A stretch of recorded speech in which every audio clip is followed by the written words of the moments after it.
Buenas noches a cada uno de ustedes. Bienvenidos a una sesión de capacitación. Damos la más cordial bienvenida al licenciado Jonathan Pacheco, quien va a estar a cargo de la sesión de esta noche. Licenciado, muy buenas noches, agradeciendo siempre la deferencia y todos los conocimientos volcados esta noche.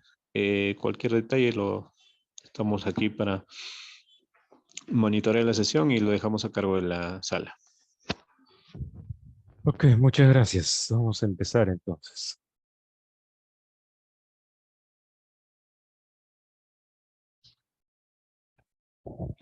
Listo, muy buenas noches con todos los presentes.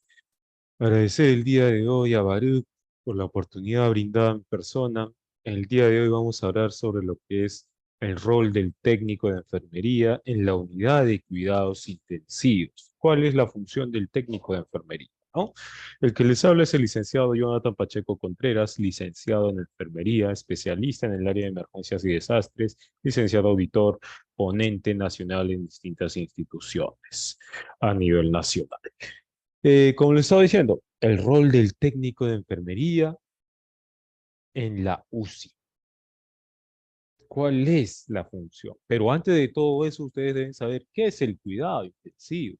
Y acá les estoy poniendo un concepto donde nos dice cuidados intensivos viene a ser una área o una sección del hospital. Todos los hospitales a nivel nacional, sean públicos o privados, deben de contar con un área crítica o llamada la unidad crítica o el ambiente UCI que le llamamos, ¿no? Ese ambiente UCI con unidad crítica es el mismo. Es la misma palabra que estamos utilizando ahí, cuidado crítico. Paciente tiene que estar en cuidado crítico, en la unidad de cuidado crítico. Otro, paciente tiene que estar en la unidad de cuidados intensivos. Otro, en la unidad de UCI. Es lo mismo. Para todos es lo mismo. No tiene un significado muy diferente. Es lo mismo. ¿Ya? En esta unidad de cuidados intensivos llegan todos los pacientes, pero pacientes que van a estar comprometidos. ¿Comprometidos en qué? La vida. Su estado de vida o su salud, su vida está en peligro. Este paciente en la unidad de cuidados intensivos o quienes llegan a esta unidad, llegan pacientes que requieren de un cuidado más especializado, que tienen que ser monitoreados constantemente, que tienen que ser administrados tratamiento constantemente, bajo supervisión. Aquí en la unidad de cuidados intensivos, nosotros no podemos pasar 1 hora, 2 horas, 3 horas, no. Ese tiempo que perdemos es el tiempo en el que el paciente puede morir. Por eso en la unidad de cuidados intensivos, el paciente que está en esa unidad tiene que ser monitoreado, observado constantemente, porque este paciente requiere de un cuidado especial. Cuidado que no se puede dar en el área de hospitalización, cuidado que no podemos dar en el área de emergencias, ¿no? Ahí no. Por ejemplo, cuando empezó la pandemia del COVID-19, ¿a dónde trasladábamos? ¿O qué buscábamos cuando nuestro familiar se complicaba? Camas UCI. Buscábamos camas UCI. Eso es lo que estábamos buscando. Cuando un familiar estaba enfermo, se debatía entre la vida y la muerte. ¿Por qué buscábamos la cama UCI? Porque el paciente necesitaba estar en reposo y también necesitaba usar o depender de otros equipos. Por ejemplo, un ventilador mecánico. ¿Qué más necesitaba el paciente? Necesitaba una hemofiltración o una hemodiálisis. Necesitaba equipos de infusión. Necesitaba el paciente estar conectado a lo que es monitores. Eso es el paciente que está en cuidados intensivos. Y en esta unidad de cuidados intensivos llegan todo tipo de pacientes. Pero ahí para que entren a la unidad de cuidados intensivos, ¿qué hacemos? Seleccionamos al paciente. Le damos más opción al paciente que tiene la posibilidad de sobrevivir. Y es por eso que en tiempo de pandemia se ha estado seleccionando al paciente. No es que el médico cometía la negligencia, no quería atenderle o lo negaba la atención, no. El médico no hacía eso, no lo negaba la atención. En la unidad de cuidados intensivos seleccionamos al paciente que tiene la posibilidad de sobrevivir.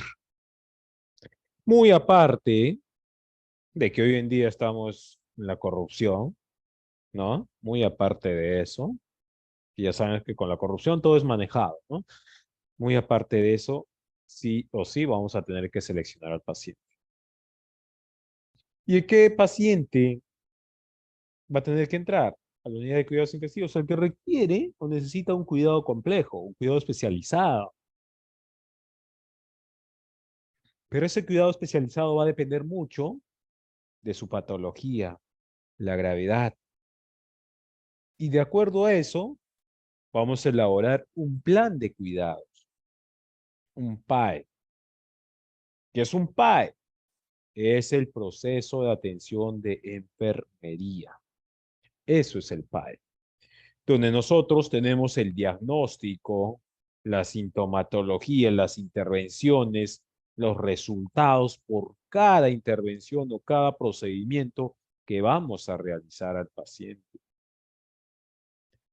El paciente en la unidad de cuidados intensivos, muy aparte de que ustedes estén dando tratamiento, están monitoreando al paciente, se le hace el baño, se le puede dar alimentación parenteral y no enteral. Ustedes dirán, pero licenciado, mi familiar estaba en unidad de UCI, en UCI, y no le daban de comer. Sí, no le dábamos de comer por vía oral. Ha estado con COVID, seguro, por eso no se le daba por vía oral. Estaba entubado. ¿Qué se le hacía? Se le administraba la alimentación por vía parenteral, por vena. No confundan el cloruro de sodio, la dextrosa, el manitol, esas cosas no confundan, y mucho menos el oxígeno como una fuente de alimento. No, la alimentación parenteral son preparados magistrales que reemplazan la alimentación oral.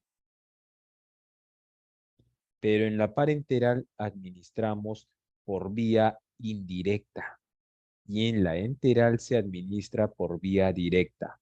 O sea, el pacientito o tú que estás sanito, comes con tu mano, comes a través de la boca.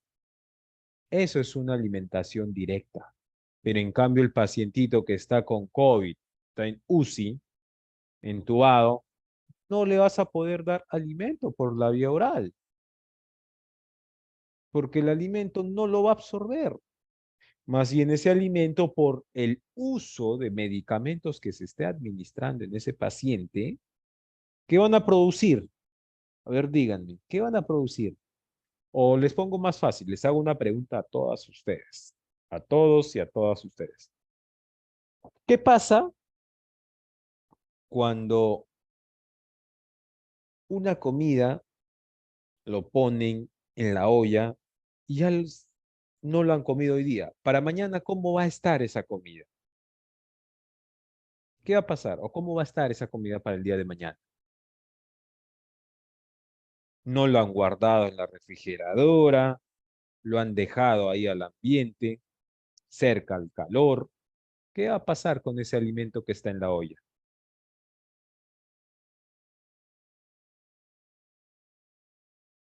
A ver, díganme, ¿qué va a pasar?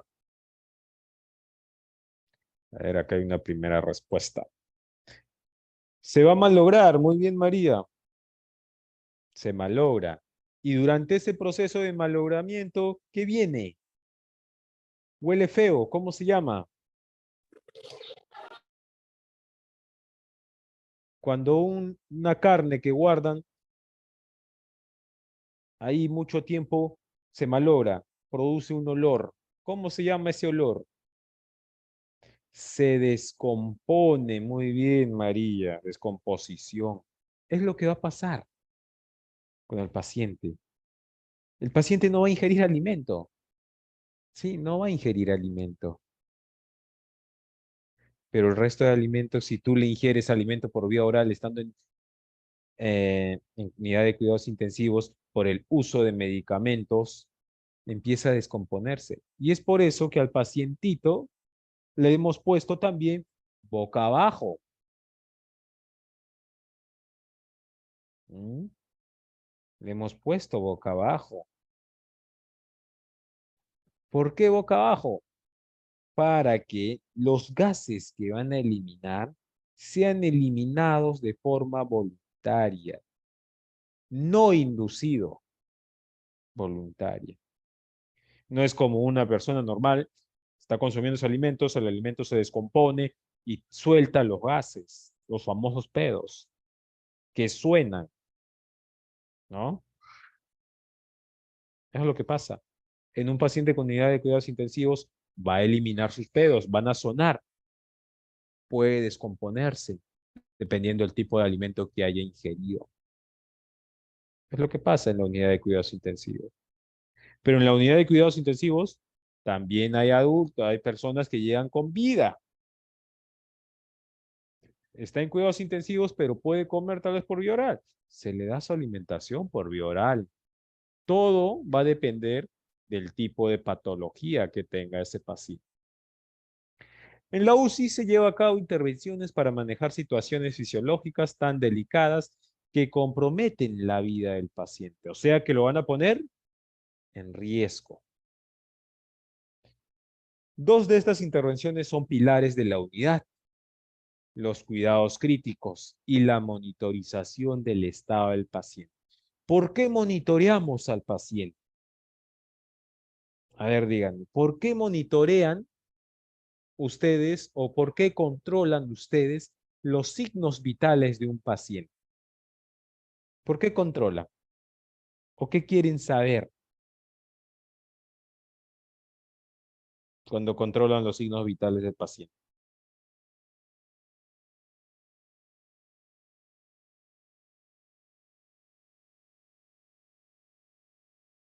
¿Alguien por ahí? A ver, díganme, ¿por qué controlan los signos vitales de un paciente?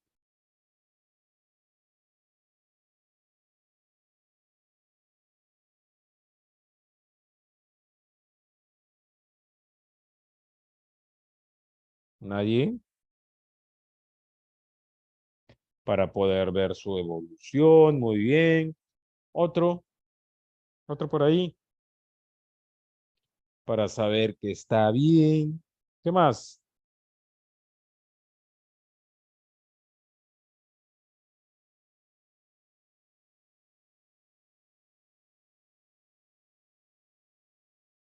¿Qué más?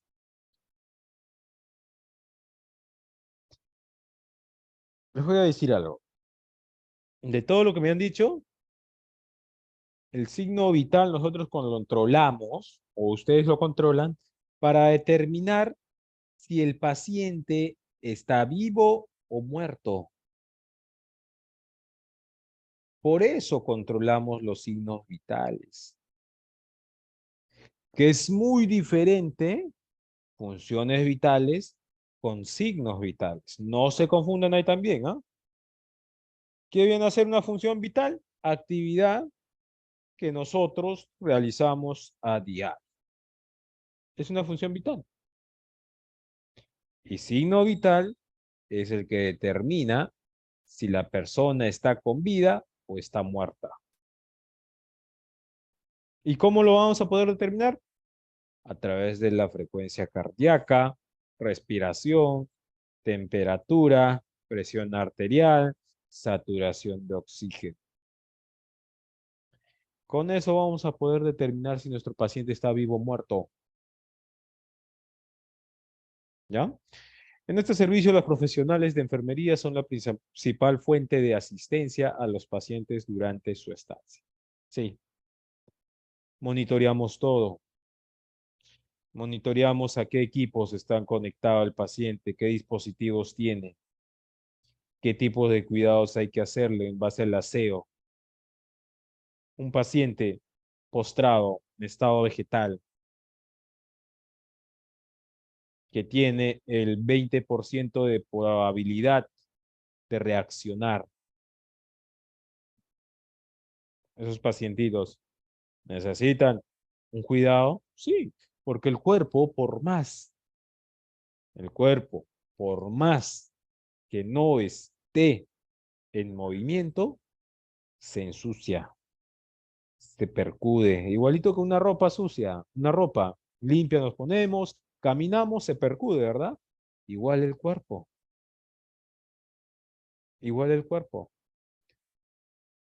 ¿Nuestros órganos siguen trabajando? Sí, siguen trabajando muy lentamente. Las células igualmente siguen trabajando muy lentamente. Siguen cumpliendo su función a diario.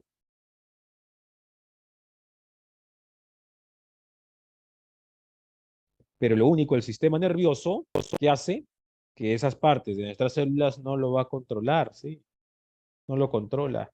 Lo único que el sistema nervioso es controla todas nuestras funciones, movimiento, habla, todo eso. Controla.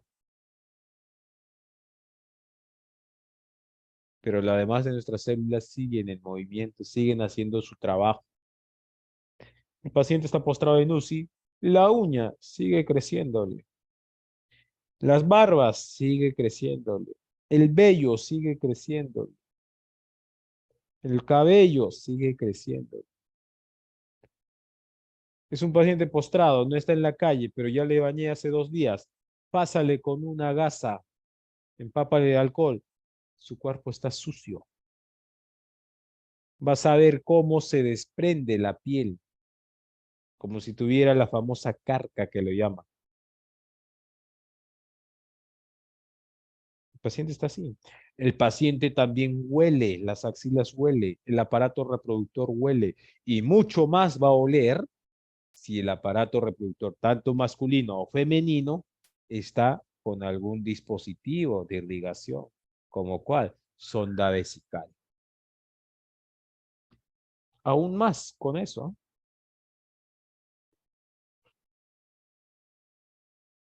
Y nosotros y ustedes son la principal fuente de asistencia al paciente.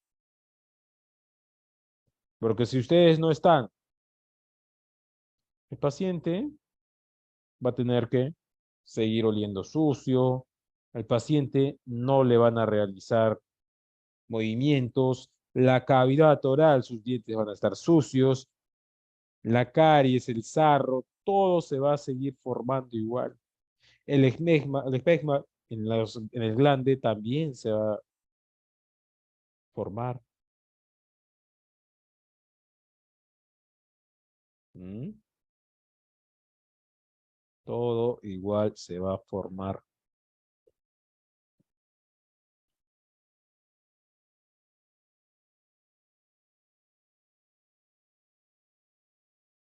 Percepción de los pacientes en la unidad de cuidados intensivos.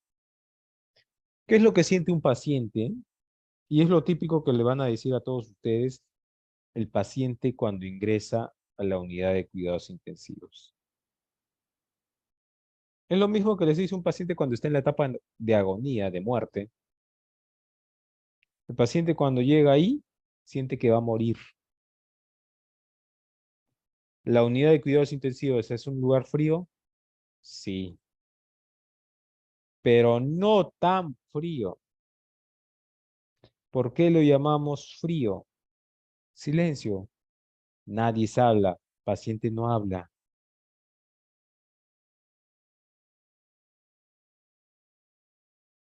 La imposibilidad de valerse por sí mismo. No se van a poder mover. Lo que el paciente normalmente realiza su actividad, otro lo va a realizar por él. Le va a ayudar a hacer todo.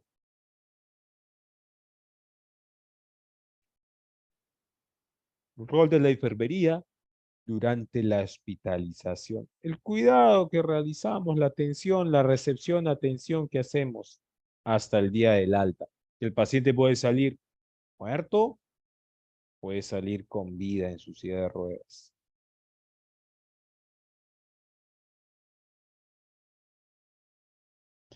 El papel de los sueños. ¿Cuál es ese papel de los sueños? El papel de los sueños es cuando el paciente puede o no dormir, pero como está en unidad de cuidados intensivos, hay bulla, hay ruido, el sonido del monitor constantemente, porque tenemos que estar alertas a las alarmas que van a sonar de los dispositivos que están conectados a los pacientes. Por lo tanto, el paciente no va a poder dormir como debe ser. ¿Y qué vamos a tener que hacer? Inducir al sueño,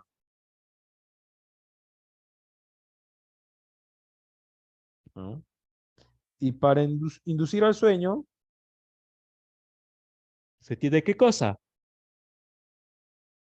Consultar a un médico, obtener la aceptación, la orden del médico para poder administrar un medicamento, un sedante, inducirle al sueño.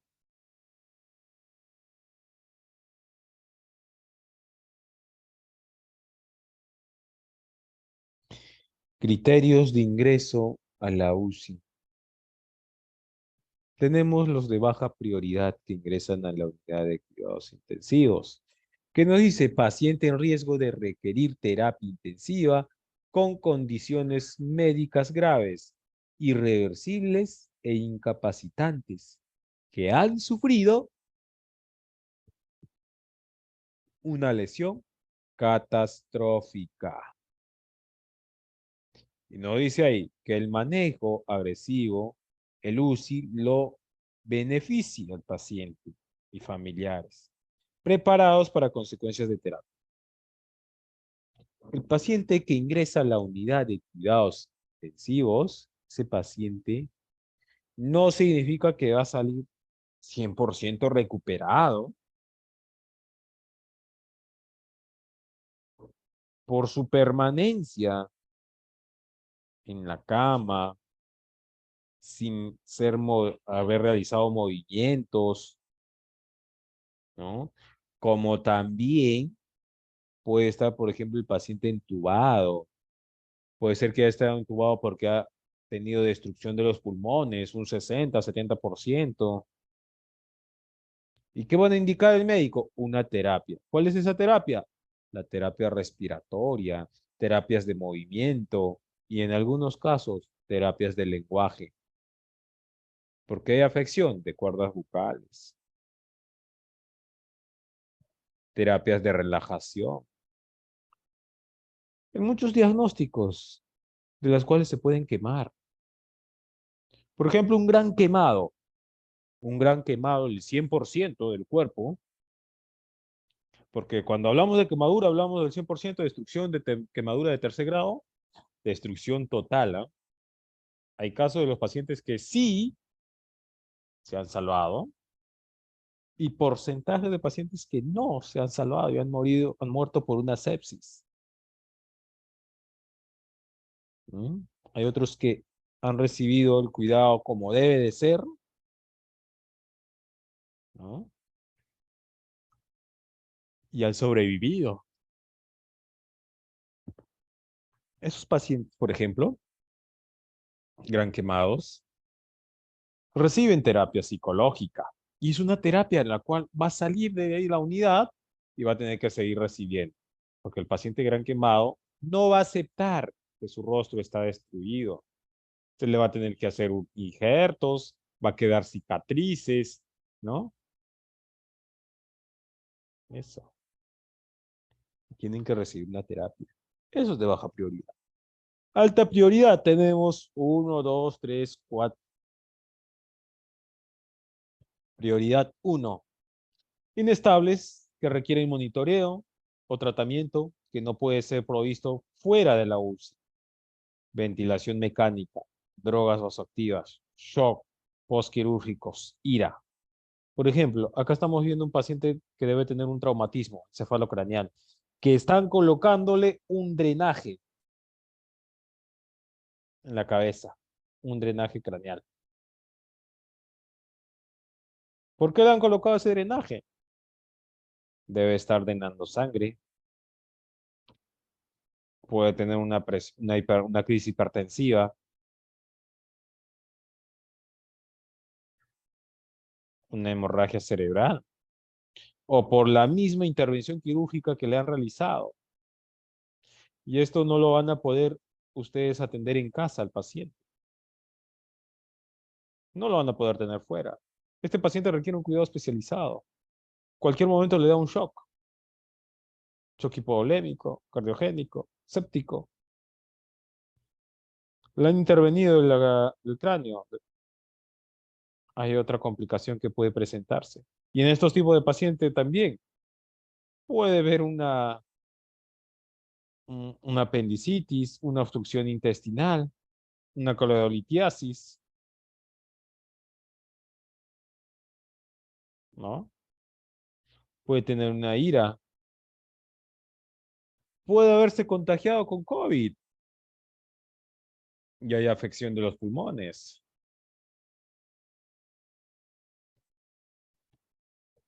Prioridad 2, pacientes que requieren monitoreo intensivo y pueden requerir intervención inmediata, con morbilidad previa que desarrollan eventos agudos. ¿Qué me habla de comorbilidad previa que desarrollan eventos agudos? Esos eventos agudos se pueden complicar, de las cuales esa complicación va a hacer que el paciente requiera una intervención quirúrgica inmediatamente. Por ejemplo, el paciente está ingresando por un dolor del estómago. Le duele el estómago al paciente. Podemos decir que es una gastritis, podemos decir que es una colelitiasis y le han dado tratamiento, se relajó, nuevamente complicó y ahí requiere una intervención quirúrgica. Otro, el paciente tuvo un accidente de tránsito, tuvo una herida abierta en la cabeza, no hubo hemorragia demasiada, no hubo fractura de cráneo, ¿no? Está estable, consciente, habla, tiene una buena escala de Glasgow, le dan de alta para que se vaya a su casa, le administran un analgésico condicional a dolor o fiebre, ¿no? Llega a su casa, ya va 2 días, ya va, perdón, 6 horas y empieza a desmayarse, a vomitar, se le sube o le baja la presión. Es un traumatismo encefalocraneal que no ha sido evaluado como debe ser. Estaba aguda, pero se complicó. La han visto superficialmente, pero los exámenes que se realiza al paciente no son 100% confirmatorios. Por eso que lo tenemos al paciente en observación. De acuerdo a esa observación, decidimos si va a UCI o no. Y en la misma unidad de cuidados intensivos el paciente se complica. En la misma unidad de cuidados intensivos se complica y requiere cuidado inmediato, intervención inmediata a este paciente, ¿no? Prioridad 3, pacientes inestables, críticamente enfermos con reducidas posibilidades de recuperación por enfermedad de base o condición aguda. Pueden recibir tratamiento intensivo, limitación a algunas maniobras y RCP, cáncer sobre infección. Por ejemplo, el paciente que tiene poca posibilidad, el paciente oncológico,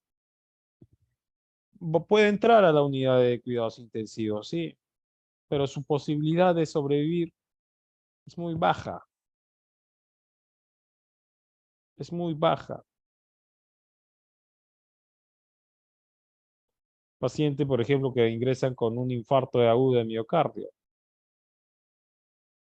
¿Tiene la posibilidad de sobrevivir? Sí, tiene una posibilidad de sobrevivir, pero dependiendo de la intervención, la actuación por parte de nosotros. La 4, no apropiadas para UCI, demasiados bien.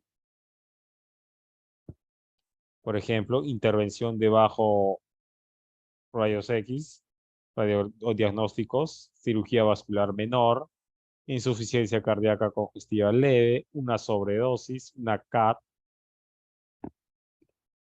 demasiados enfermos, enfermedad terminal, inminencia de muerte. Ellos son los no apropiados para ingresar. Pero licenciado, yo no le puedo dejar morir en mi casa, no le puedo dejar morir en el hospital. No le vas a dejar morir en el hospital. Vas a administrar su tratamiento. No vas a dejarlo morir al paciente.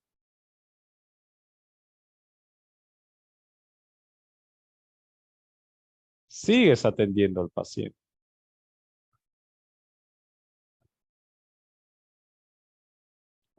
Criterios específicos: tamaño y tipo de hospital, disponibilidad de camas.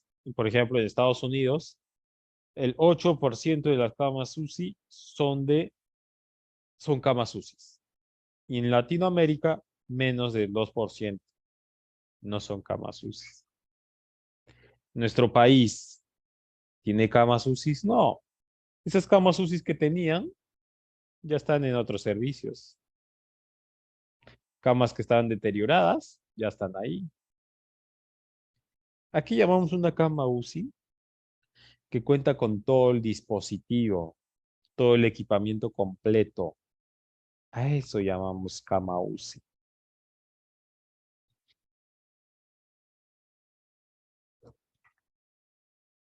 Clasificación de una UCI. Tipos y especialidades tenemos: cuidados intensivos cardiológicos o unidad coronaria, unidad posoperatoria de cirugía cardíaca, unidad de trasplante de órganos, cuidados intensivos psiquiátricos, cuidados posoperatorios, aunque la mayoría son unidades de cuidados intensivos polivalentes, o los llamados, cuando sale de la sala de operación, la URPA, unidad de recuperación. El paciente intervenido quirúrgicamente puede pasar a UCI, pero a una unidad de recuperación.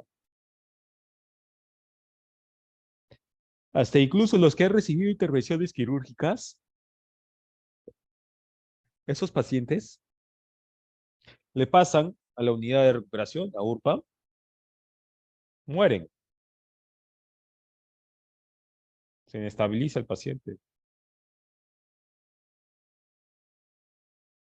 ¿Pasa eso? Sí pasa.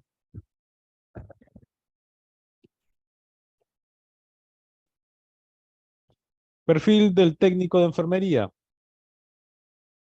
¿Cómo tiene que ser un técnico de enfermería?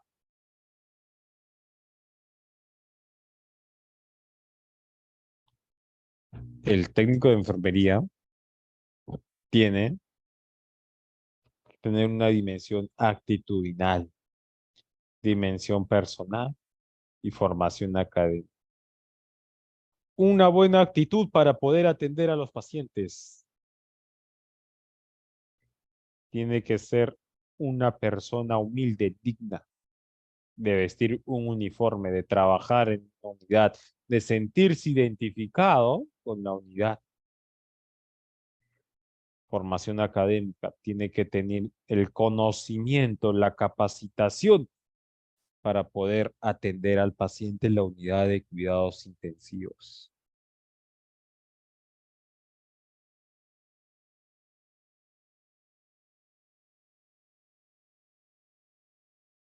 ¿Ya?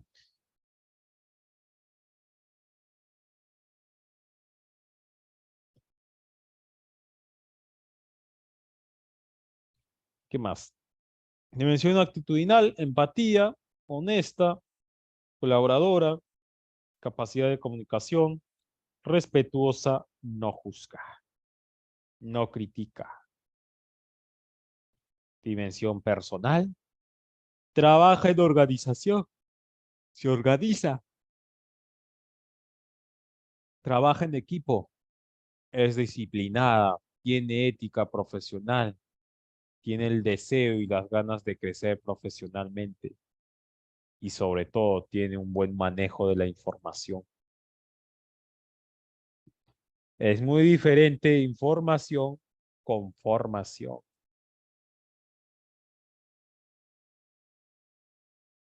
Es muy diferente. Formación profesional, técnico de enfermería, certificaciones, soporte vital básico, diplomados en UCI, investigación personal, otros cursos y sobre todo la experiencia. Todos esos son los requisitos para poder trabajar en la unidad de cuidados intensivos, si queremos cumplir o trabajar en esa área, ¿no? Metas internacionales de seguridad. Identificación correcta de los pacientes. Hay que identificar al paciente de la mejor manera. No decir que es solo el nombre, ¿ah? No. Nosotros cuando entremos a la unidad de cuidados intensivos, porque el técnico, recuerden, el técnico también hace reportes, reporta su turno, hace entrega de turno. Muy aparte, los licenciados hacen la entrega de turno. Ustedes también hacen su entrega de turno al técnico, a su colega. Ustedes le hablan de sus datos. Paciente José Quispe Valderrama, de edad tal, de sexo tal, de DNI tal, ingresó al servicio tal fecha. Lo detallan todo. Esto se le ha realizado y esto está por hacer durante la noche. Nada más su reporte. Mejorar la comunicación afectiva.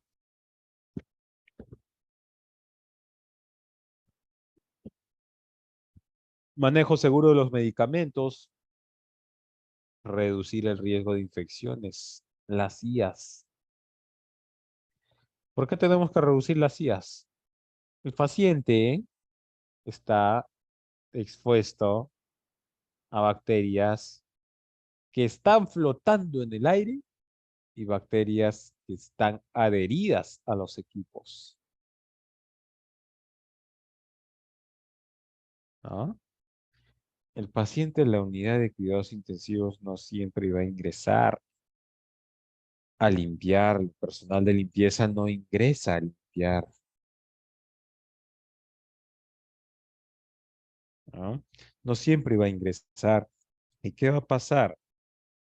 Que el personal técnico va a tener que realizar la respectiva limpieza.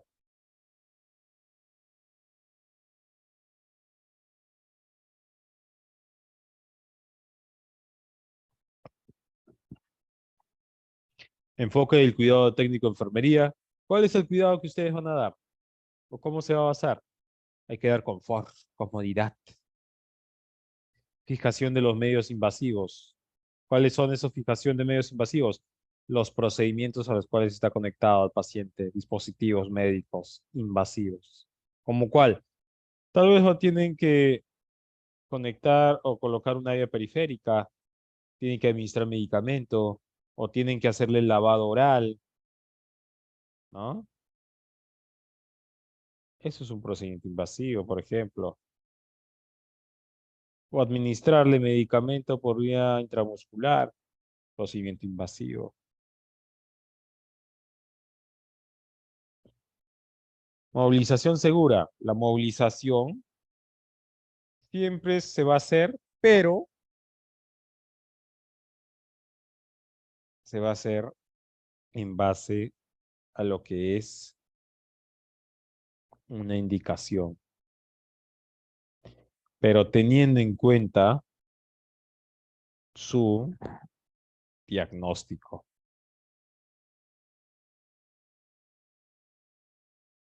¿Sí? Eso hay que tener en cuenta.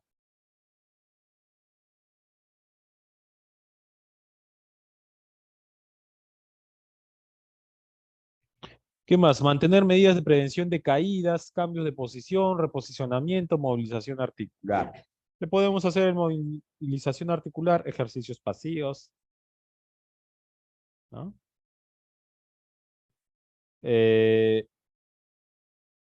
lo que es cambio de posición, podemos lateralizar izquierda-derecha, dependiendo del diagnóstico, teniendo la indicación del médico. Lo que es mantener medidas de prevención de caídas, hay que usar las barandas. El paciente en estado vegetal puede de un momento reaccionar. Pacientes que están, por más que estén ahí en UCI y están inducidos al coma, reaccionan de un momento a otro. Y sobre todo si son adultos mayores, ¿no? Dependiendo del tipo de paciente. Algunos pacientes lo van a encontrar amarrado, sujetado, trasquilado. ¿Por qué amerita? ¿Por qué amerita? Porque no queremos que el paciente se lesione más de lo que ya está lesionado. Debemos darle seguridad al paciente.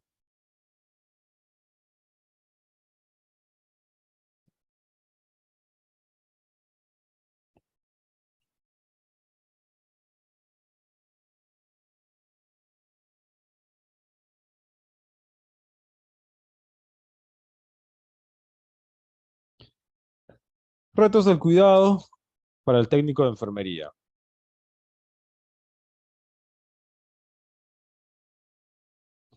Infecciones asociadas a los dispositivos médicos, neumonía asociada al ventilador mecánico,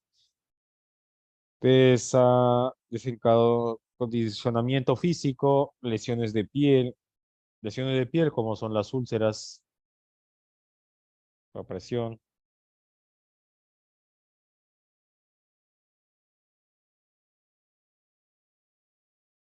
¿ya?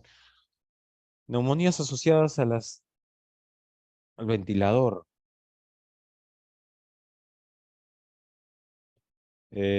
Cuando vemos esto, se va a deber principalmente al tiempo del uso del equipo. Tenemos neumonías adquiridas en comunidad, neumonías adquiridas en el hospital.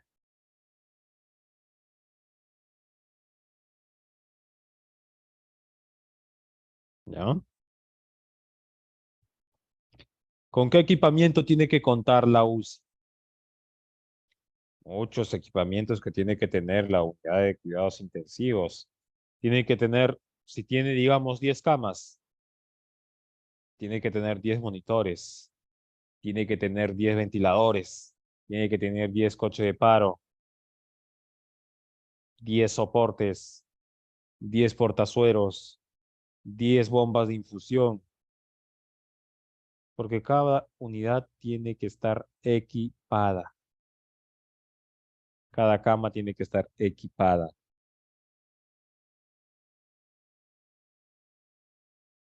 ¿Está bien? Cada cama tiene que estar equipada. No se olvide. Así, mire, ¿no? De esta manera tiene que estar ocupada la unidad de cuidados intensivos.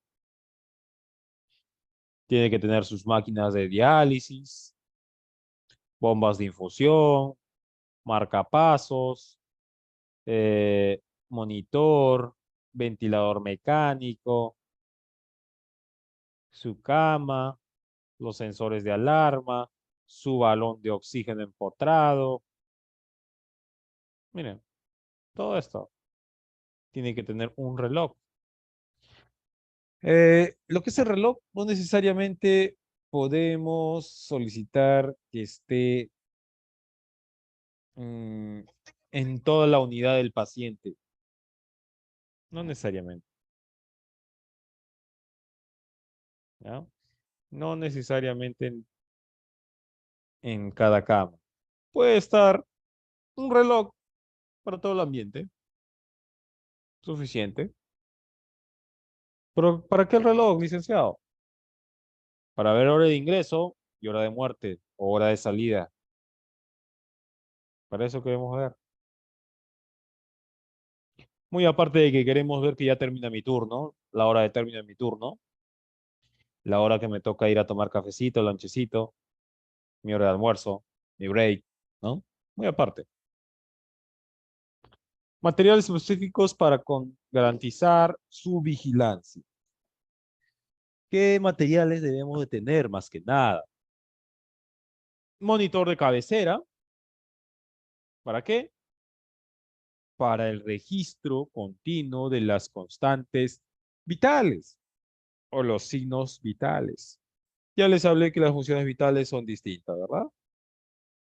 Ventilador para proporcionar oxígeno y ayudar a respirar al paciente, pero ese ventilador va a hacer el trabajo del pulmón, porque el paciente ya no puede respirar por sí mismo. Bombas de infusión para poder monitorear la administración del cloruro de sodio, la medicación, eso. Máquina de diálisis que sustituye temporalmente la función del riñón, porque el pacientito que va a ser, que está, digamos, en estado vegetal o está en estado crítico, está sometido, conectado a distintos equipos. Nuestros órganos no van a trabajar como debe de ser, así que necesitamos de dispositivos para que trabaje por nosotros, por ellos, hagan la función de ellos. A excepción del sistema nervioso, el cerebro. No hay una máquina que haga la función del cerebro, ¿no? Marcapasos para mantener el ritmo del corazón en caso de haber sido intervenido de cirugía cardíaca. No todas las personas ingresadas en la UCI van a requerir estos dispositivos, ya que cada uno de ellos se indicará según las necesidades específicas del paciente. Según la necesidad, no necesariamente todos los que ingresan a UCI utilizan todos los equipos, pero sí, la manera correcta es que todas las camas que tengan el equipo. Están ahí con todos sus equipos, pero tal vez es un paciente que está con pues un gran quemado, digamos, un gran quemado del 50% del cuerpo, de parte inferior. No va a requerir lo que es un ventilador mecánico. ¿Mm? No va a requerir ventilador mecánico, excepto que lo ceden, ¿no?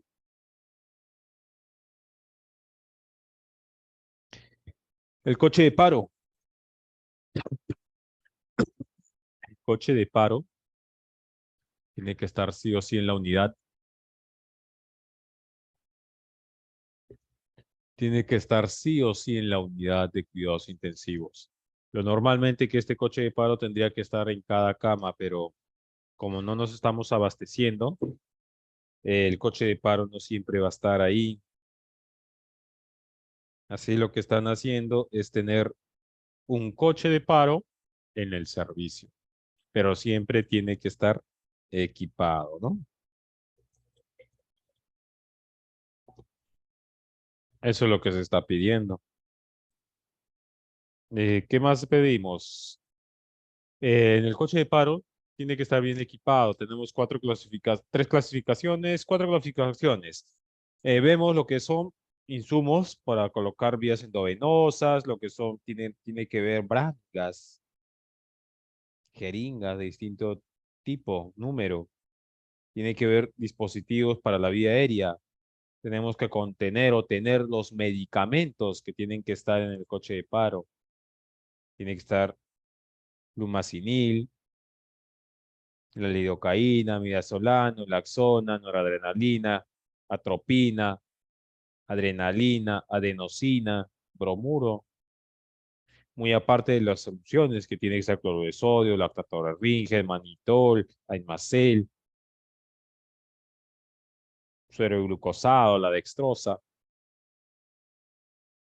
Eso es lo que tiene que estar en el coche de paros, porque nosotros no sabemos en qué momento el paciente va a hacer un paro cardíaco.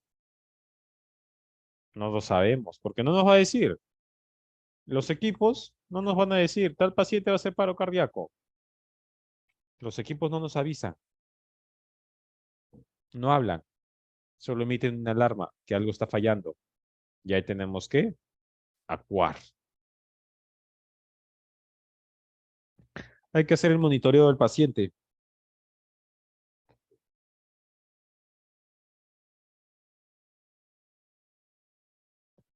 un monitoreo invasivo. ¿Qué necesitan saber ustedes principalmente para estar en la unidad de cuidados intensivos? Controlar los signos vitales. Eso es lo que ustedes van a hacer. Van a monitorear los signos vitales.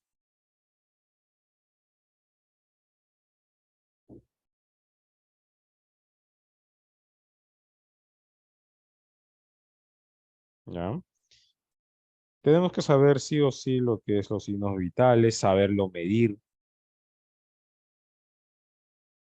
En la unidad de cuidados intensivos monitoreamos frecuencia cardíaca, temperatura, frecuencia respiratoria, saturación de oxígeno, presión arterial.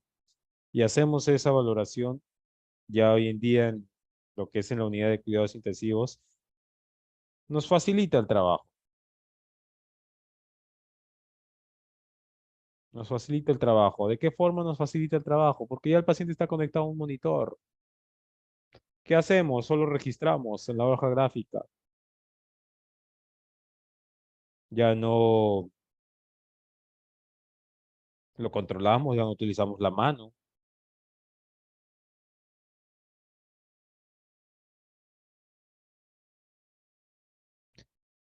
Conocer los parámetros normales, controlar lo que es líquidos, en este caso los ingresos, excepto por vía oral, porque el paciente cuando está en cuidado intensivo, dependiendo, por eso no todos, le dije no todos, reciben alimentación parenteral. Otros que sí reciben alimentación enteral, pero que requieren cuidado intensivo. Hay que hacer el monitoreo tanto ingreso y salida. ¿Qué vamos a hacer? El balance hídrico.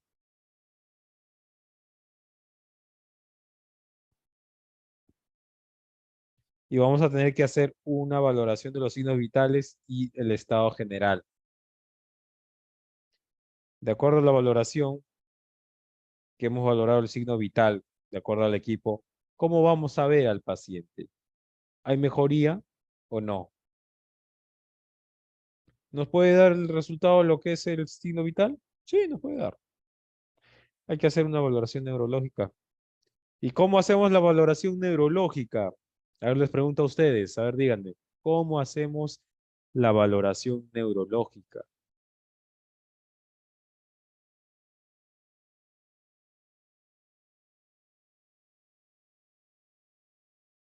¿Alguien por ahí?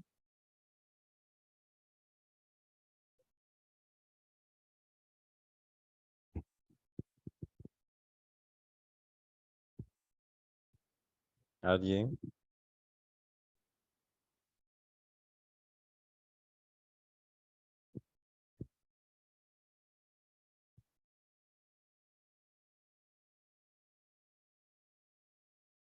La valoración neurológica hacemos en base ¿a qué?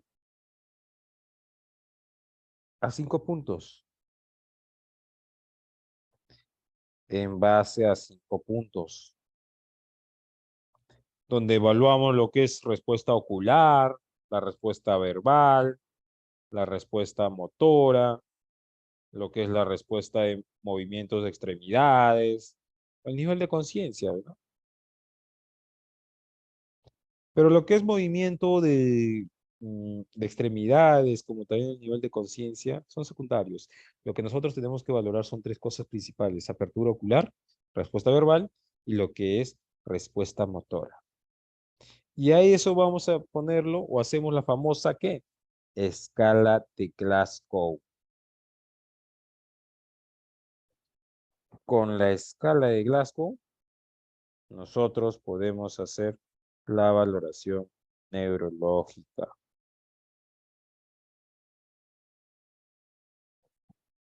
¿No? O una evaluación neurológica. Control de signos vitales. ¿Qué controlamos? Presión arterial. La presión sistólica con la presión diastólica, que puede haber una variación. ¿Qué nos dice? Ya sabemos que la sistólica es la primera fuerza que ejerce el corazón.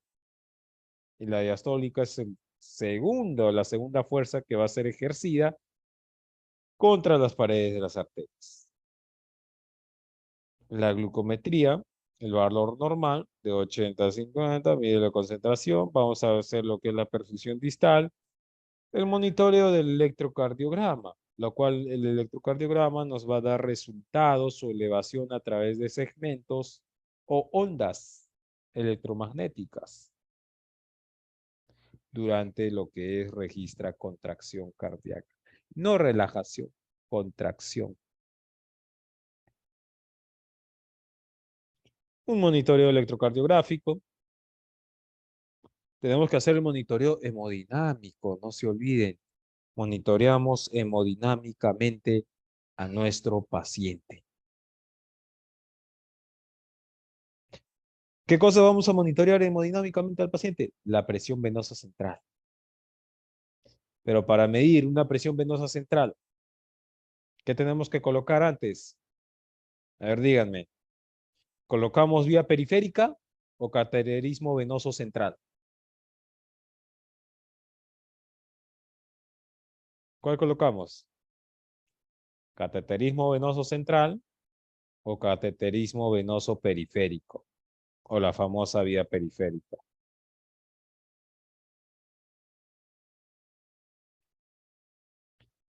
María Barañón. No. Colocamos un cateterismo venoso central, porque solo ahí vamos a poder medir la presión venosa central. La vía periférica la colocamos en el brazo, antebrazo, en las piernas, pero un cateterismo venoso central va directamente a una arteria.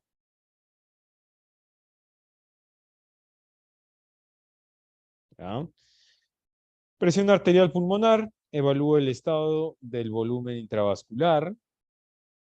Presión capilar pulmonar, cuña, que vamos a evaluar lo que es el estado o la presión diastólica ventricular,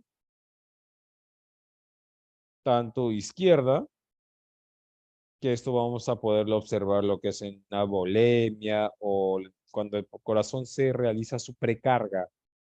Por anatomía sabemos que el corazón emite su propia descarga eléctrica. ¿A qué llamamos precarga?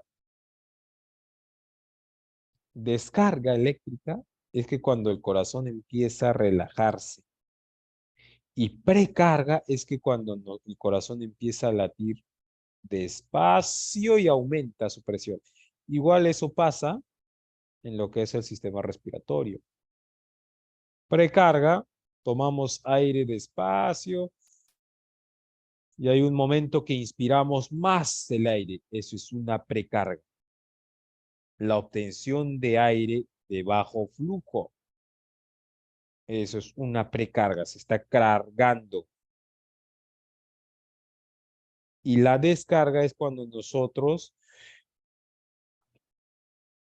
botamos todito el aire, expiramos. Eso es una descarga. Y de la misma manera pasa en el corazón.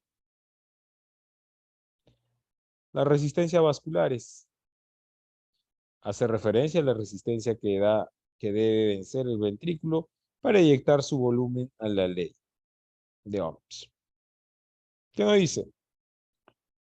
Resistencia vascular sistémica, componente de la postcarga aumentada o aumenta en caso de vasoconstricción, el revestimiento de presión arterial media con la presión venosa central, la hice de 7.9 del valor normal de 950 a 1300 dinas o dianas, ¿no? De la misma manera vamos a ver en lo que es la resistencia pulmonar. Control de líquidos, administración y eliminados. Control de líquidos. ¿Cómo controlamos el líquido? Por ejemplo, les hablé del balance hídrico. Calculamos lo que son las pérdidas insensibles. Calculamos la superficie corporal. Vamos a tener que calcular el volumen de gotas. Vamos a hacer en resumen el balance hídrico, donde vamos a ver el ingreso y el egreso.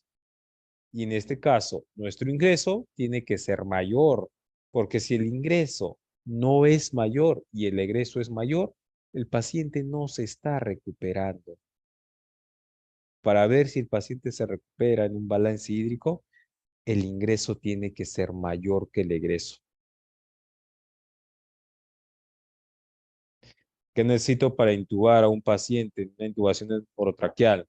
Medicamentos, sedación, relajación y anestesia o analgesia. Insumos: manguitos, hojas, baterías o bombillos, succión lista, máscara y balón ambú, ponendo, guía, rosixiana, tubo de jeringa para la neumofijación, ventilado.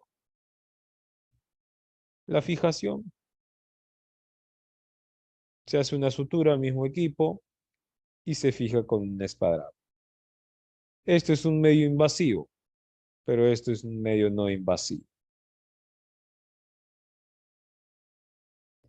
Cuidados con los medios invasivos. Hay que hacer el cuidado de las zonas genitales, ¿ah?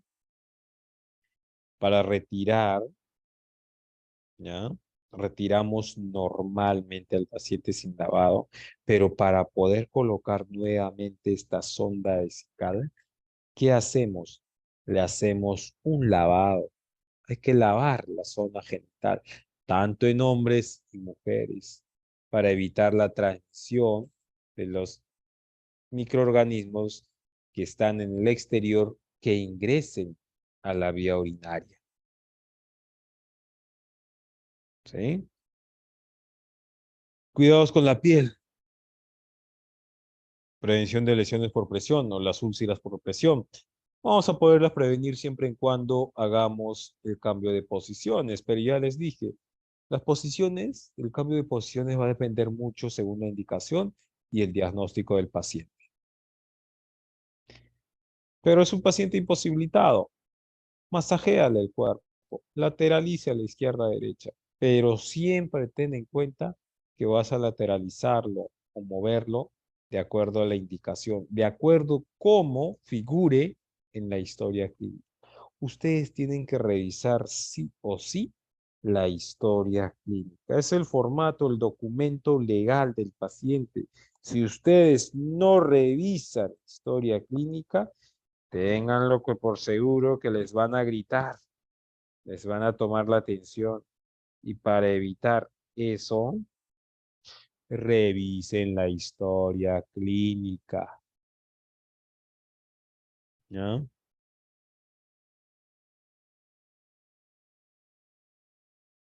Cuidados en la piel.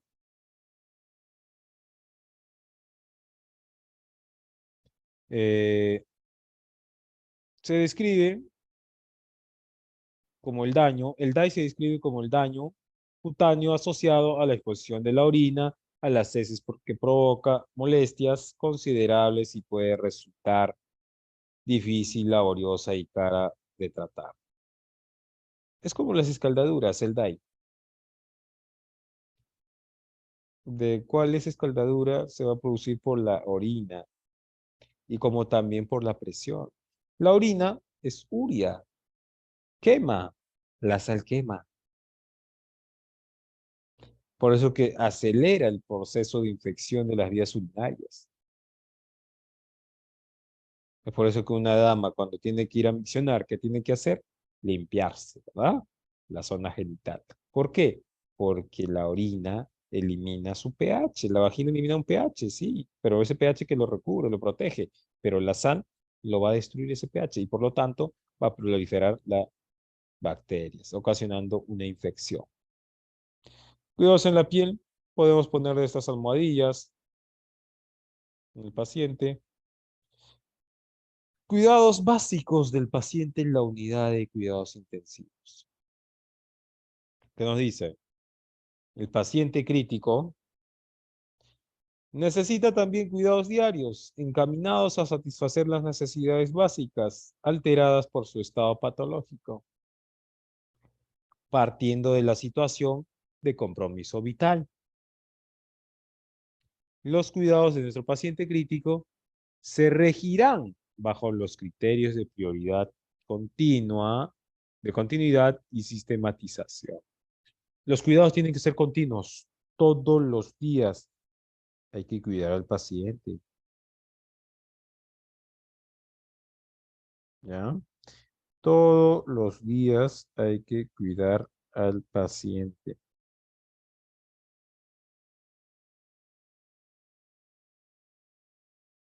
Todos los días.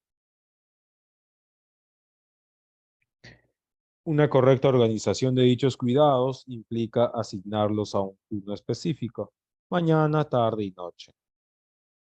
Tener en cuenta las peculiaridades implícitas en los cuidados a pacientes, según su patología y áreas de ingreso. Por eso que nosotros, nosotros los profesionales de la salud, sean técnicos licenciados, debemos, ¿de qué? Revisar la historia clínica. Debemos de capacitarnos, actualizarnos. Revisemos información, porque todos los días ingresa un paciente con distinto diagnóstico. Y ese paciente que ingresa a la unidad con un diagnóstico, se incrementan más diagnósticos. Y para cada diagnóstico debemos nosotros de hacer un proceso de atención de enfermería para cada cuidado. Porque también el uso de medicamentos va a producir otro, va a afectar a otra parte del cuerpo, ¿no? Por eso que nosotros hacemos la monitoreación o hacemos el monitoreo hemodinámico al paciente. Cuidados diarios que tenemos que hacer al paciente eh, son participar del relevo de enfermería para conocer la evolución del paciente durante las últimas 24 horas. Eso es el turno, la entrega de turno. Ustedes tienen que recibir un relevo, ¿no? Especial interés en la realidad inmediata, el último turno, aplicar los cuidados planificados con el paciente y este cuidado se va a hacer de acuerdo al plan que han elaborado con el equipo de profesionales, ¿no? Usar el tratamiento médico prescrito y colaborar con el médico en procedimientos diagnósticos y terapéuticos. Todo el tiempo hay que colaborar de cualquier procedimiento que se realice, porque no solo le va a beneficiar al paciente, sino también nos beneficia a nosotros, en base a la adquisición de esa información, de ese conocimiento, ¿no? Eso es lo que tenemos que ver. Complementar los registros de enfermería en la unidad gráfica, plan de cuidados, hoja de evolución, controlar y registrar las constantes vitales. Actuar ante situaciones de amenaza vital. Hoy en día, los pacientes están conectados a equipos y esos equipos emiten una señal de alarma, una alerta, de las cuales nosotros debemos estar atentos para poder actuar, ¿ya? Hay que verificar la nutrición del paciente, la alimentación que esté prescrita en la historia clínica, la cantidad que se le va a administrar, sea por vía oral o sea por vía parenteral o enteral, ¿no? Cualquier vía que se le esté indicando. Dar una respuesta adecuada a las demandas del paciente o del familiar. Nuestros familiares, pocos serán los que tengan el acceso a ingresar a la unidad de cuidados intensivos, pero el otro poco hay que dar la facilidad de brindar esa información. Si nos preguntan a nosotros como técnicos, nosotros no estamos autorizados, mucho menos los licenciados. Simplemente expliquemos al familiar y digamos que el responsable, el que le va a brindar la información, es el médico de cabecera, ¿ya? Movilizar al paciente en cambio de posiciones. Siempre se le va a movilizar, pero de acuerdo a indicaciones médicas. Hay que asegurar la higiene corporal del paciente en todo momento. El paciente, por más que esté postrado, imposibilitado o en estado vegetal, se le realiza el baño, se le realiza la limpieza. Y no lo realiza solo un personal, lo tiene que realizar con 2, 3, dependiendo de la contextura del paciente, ¿ya? Comprobar el correcto cumplimiento de las medidas de aislamiento por parte del personal, del paciente y de los familiares.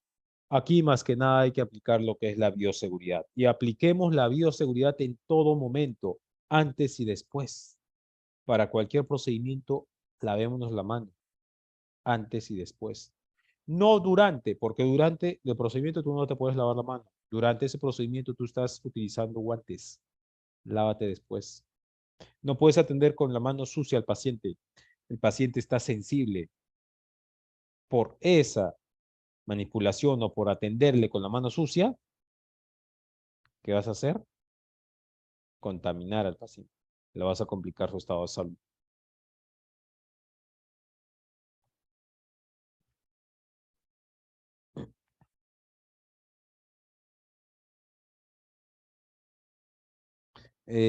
Acá nos dice, este punto podría desarrollarse en base a la teoría de Florencia Nightingale. Florencia Nightingale nos da la forma de cómo cuidar al paciente, porque Florencia Nightingale en sí cuidaba a pacientes críticos. En los años de Florencia Nightingale, cuando empezó la guerra de Crimea, no había la unidad de cuidados intensivos, porque Florencia Nightingale era una enfermera emergencista que brindaba cuidado crítico. No había especialidades, sí, pero hoy en día es considerada una enfermera emergencista. ¿Por qué? Ella brindaba la atención a cualquier tipo de paciente en base a las guerras de Crimea producidas esos años. Y ahí el paciente que tenía no tenía una extremidad superior, inferior, tenían balas en el cuerpo. ¿Qué tenía que hacer la paciente? Atenderla de manera inmediata.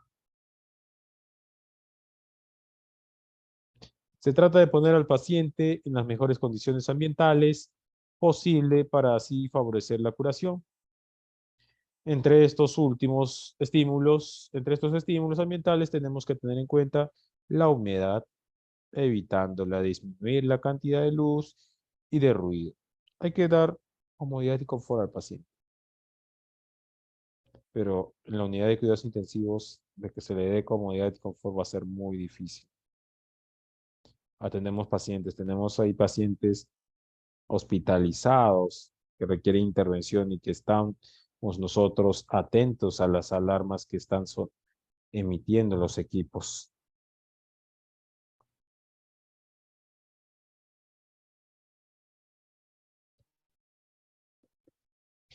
Movilización, podemos hacerlo. La movilización a menudo va a ser terapéutica, pero no se olviden que siempre lo vamos a tener que hacer en base a indicaciones. Los efectos de una movilización prolongada, nos dice, se pueden ver en todos los sistemas del organismo. Cualquier parte del cuerpo que nosotros movamos, si movemos extremidad inferior, ¿no? El paciente,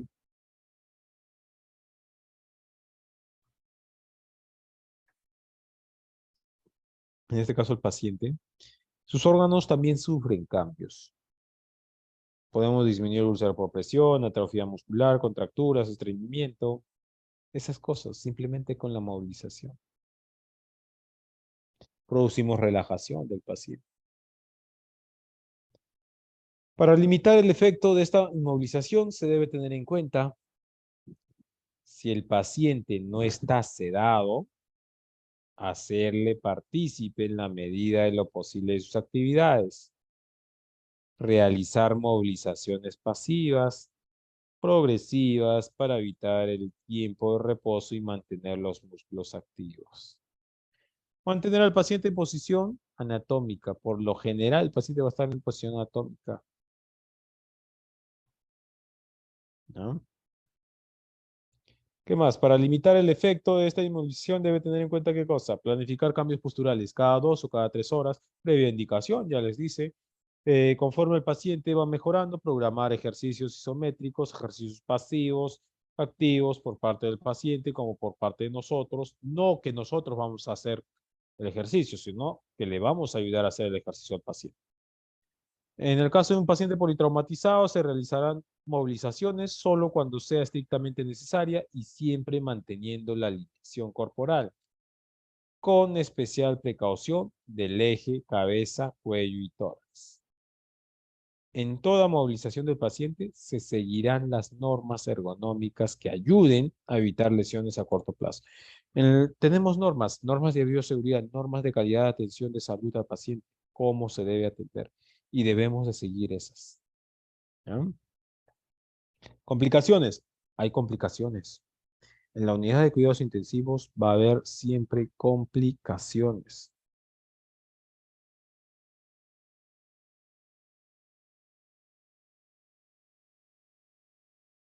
¿Qué complicaciones puede haber?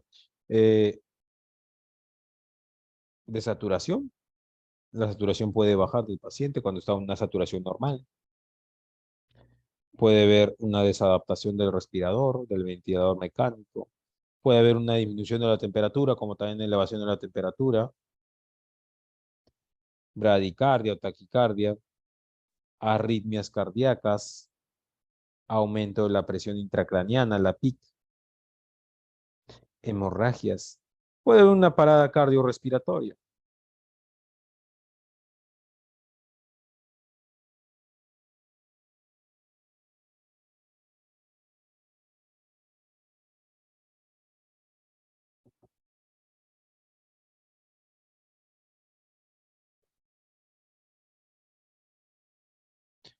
¿Qué nos dice? Ante cualquier signo de alarma, se debe detener inmediatamente lo que se está haciendo sobre el paciente. Debemos de conocer.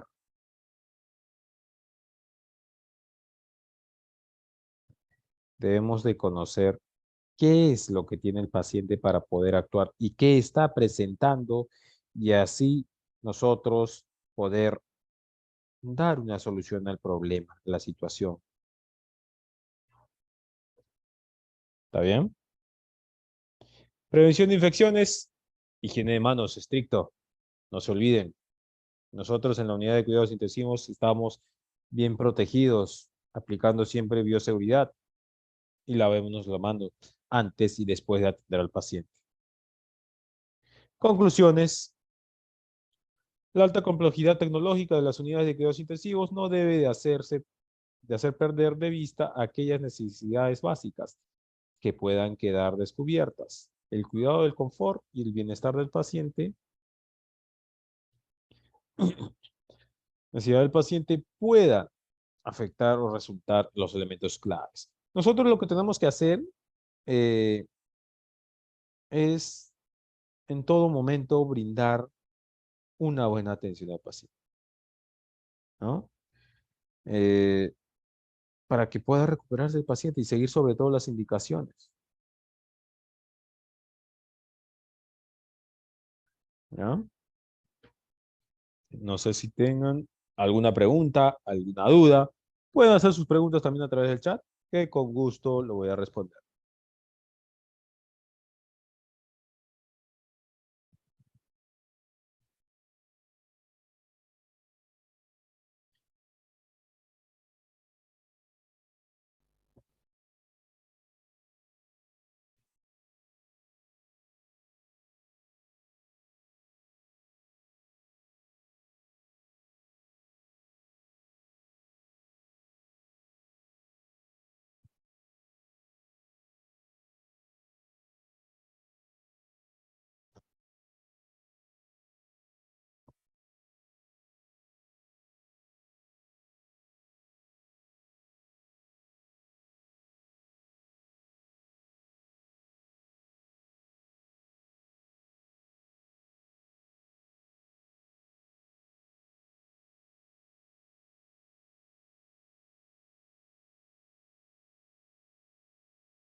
Muy bien. En un reporte de un paciente cuidado en casa, lo correcto es poner funciones vitales o signos vitales en caso sean, se diferencian. Ya, bueno.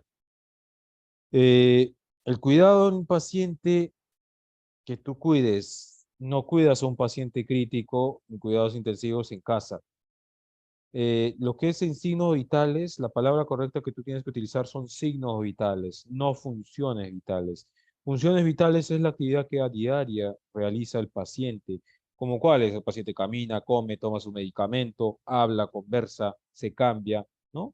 Actividades que él realiza solo o con ayuda de otra persona. Esos son funciones vitales. Pero si hablamos de signos vitales, es lo que nosotros controlamos: presión arterial, temperatura, frecuencia cardíaca, saturación, pulso, respiración. Esos 5 signos vitales es lo que debes de registrar. Son signos vitales. ¿Alguna otra pregunta? ¿Alguna otra duda?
Bueno, parece que no hay preguntas. Vamos a dar por finalizada entonces nuestra charla del día de hoy. Agradecer a todos los participantes por estar presentes en esta charla organizada por Baruch y darles a todos ustedes muy buenas noches, y conmigo será hasta otra oportunidad. Muchas gracias a todos. Cuídense. Muchas gracias, licenciado, por todo. Muy buenas noches a cada uno de ustedes y nos estaremos reencontrando en la próxima sesión. Hasta luego.